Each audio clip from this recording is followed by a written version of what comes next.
আজকে বাড়িতে কেউই নেই। আর ঠিক তখনই একটা কাজ সামনে এসে দাঁড়ালো, যেটা না করলে চলেই না। সাধারণত এই কাজটা আমি করি না, কিন্তু আজ পরিস্থিতি এমন যে এই কাজটা আজকে আমাকেই করতে হলো। কাজটা করতে করতে মনে হচ্ছিল বাড়িতে আর কেউ থাকলে ভালো হতো। চলেন দেখাই আজ একা হাতে কিভাবে সবকিছু সামলালাম। আজকে দুপুরে একটা অদ্ভুত ব্যাপার চোখে পড়লো।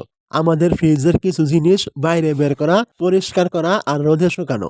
কিন্তু সমস্যা হলো এই জিনিসগুলো এভাবে রেখে সবাই যেন কোথায় চলে গেছে। ফ্রিজের জিনিসগুলো রোদে শুকানো ঠিক হয়েছে, কিন্তু গোছানোর কেউ নেই। আর শেষমেশ যা হয়, দায়িত্বটা এসে পড়ে আমার উপরেই। না গোছালে চলবে না, তাই আজ একাই হাত লাগাতে হলো। চলুন গোছানোটা একসাথেই দেখা যাক। এই জিনিসগুলো যদি এখনোই না গুছিয়ে রাখি, তাহলে আরেক বিপদ আছে।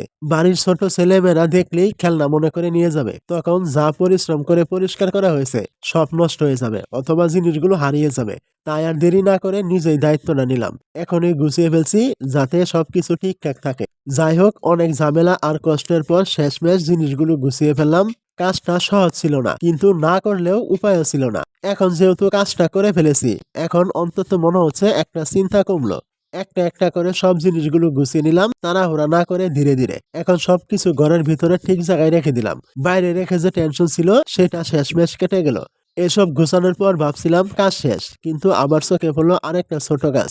আমাদের গোসলের সাবানগুলো কেটে দুই ভাগ করে নিতে হবে। কাজটা ছোট হলেও না করলে পরে ঝামেলা, তাই আর দেরি না করে এটাও এক্ষুনি সেরে নিচ্ছি। অনেকেই বলতে পারেন এই সাবান দুই ভাগ করার কারণ কি? তো তাহলে শুনেন, যদি এটা দুই ভাগ না করে সম্পূর্ণ রাখি, তাহলে এই সাবান তাড়াতাড়ি শেষ হবে। আর যদি দুই ভাগ করে রাখি, তাহলে সম্পূর্ণ রাখার তুলনায় বেশ কিছুদিন বেশি ব্যবহার করা যায়। এটা বুঝে তারা, যারা গ্রামে বসবাস করে। সাবান কাটা তো হলো, কিন্তু এখানেই শেষ না। এই বটিটা যদি এখন ভালো করে পানি দিয়ে না ধুই, তাহলে পরে সবজি কাটলে হয়তো সমস্যা হবে, দুর্গন্ধ বের হবে। তাই ঝুঁকি না নিয়ে এখনই পরিষ্কার করে নিলাম। ছোট কাজ মনে হলেও এগুলোই কিন্তু ঘরের শৃঙ্খলা ধরে রাখে। আর এভাবেই একটার পর একটা কাজ শেষ করে আজকে দায়িত্বটা গুছিয়ে ফেললাম। দেখা হবে হয়তো আবার পরের কোনো ভিডিওতে।